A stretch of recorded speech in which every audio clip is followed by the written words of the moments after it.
Hello, this is reading journal number 2 about sleuthing and finding out background information.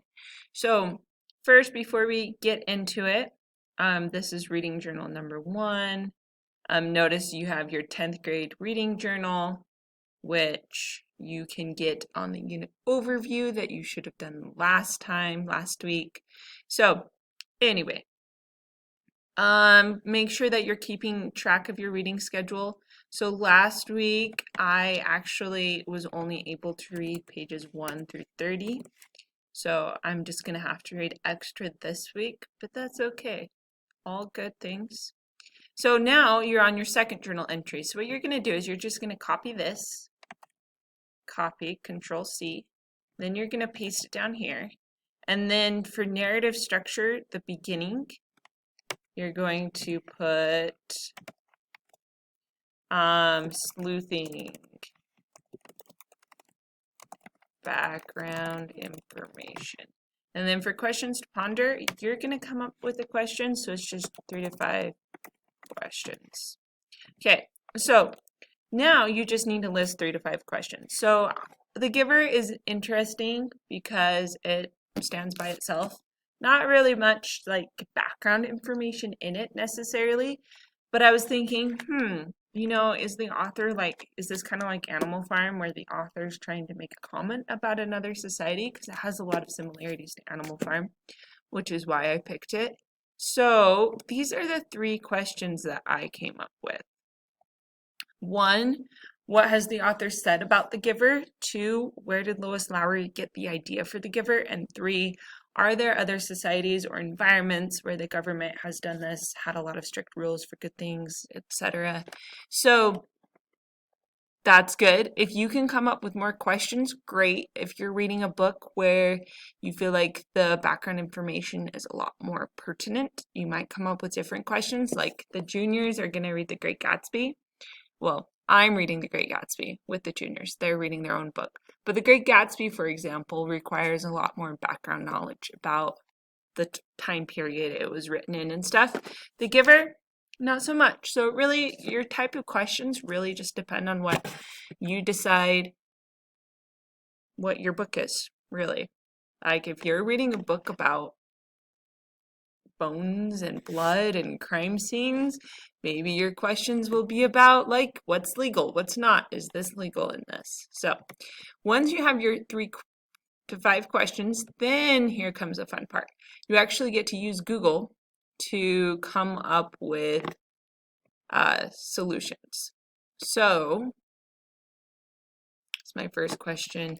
What did Lois Lowry say about the giver? So I'm just going to type that in. Lois Lowry say about the giver. Inspired by her father's memory loss. Lowry's father, cool. So I'll look at that.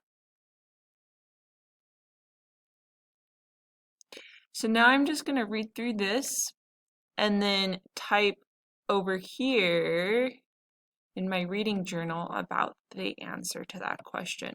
And since I'm using this as a source, I'm going to copy this, go to MLA Purdue OWL citation, which you've all used now.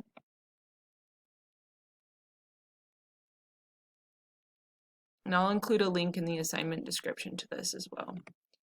Click on MLA Guide, there it is. And then I'm going to, go back, went too far.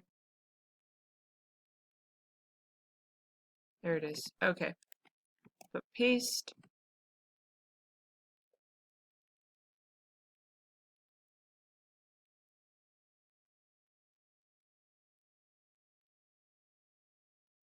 Select. Sorry, it's being so slow.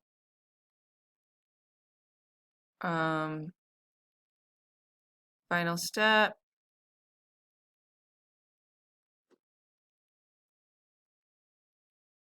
Create citation.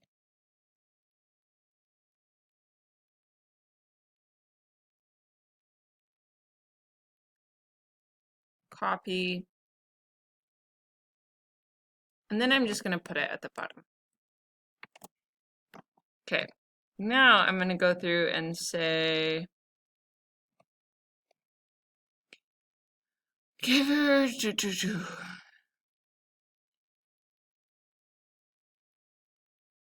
I'm just reading the first line here. Lowry has written, it's not to say, it's extreme, now it's talking about the film. I like this. Would I prefer a world where there isn't war and there isn't starvation and greed and envy, he asks, or would I instead believe that with the good there comes the bad, and there always has to be both sides of it? I like that.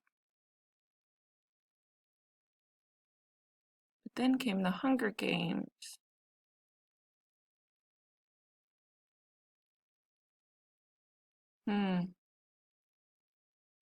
I'm just gonna take what it says at the top. Lowry says the giver was inspired by her father's memory loss. Now I'm just paraphrasing it, writing in my own words.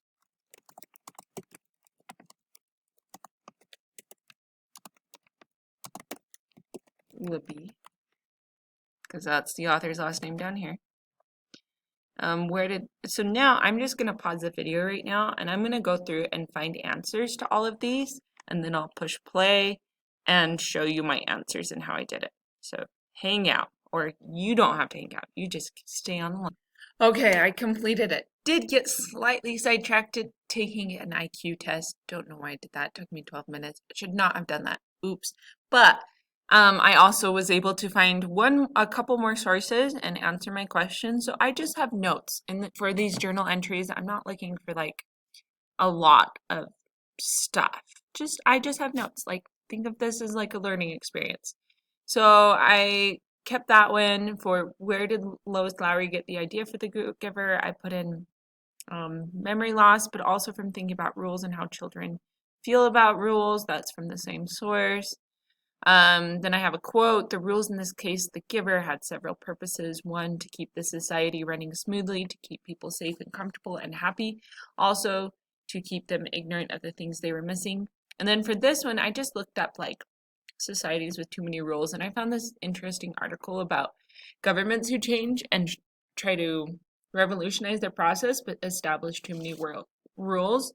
And that's kind of like what I see happening in the giver, or it could have happened in the giver a long time ago, but not right now because everybody's so happy because they don't know any better. So, because their memories were taken away. Ooh, spoiler. Shouldn't have said that. I didn't know that. Oops. Hopefully you didn't hear what I just whispered because that was a spoiler for the book. Not that you're reading it, I am, but you know. Okay, so you go find 3 to 5 of your own questions, go research them, and then just at the bottom put your source citations. Enjoy!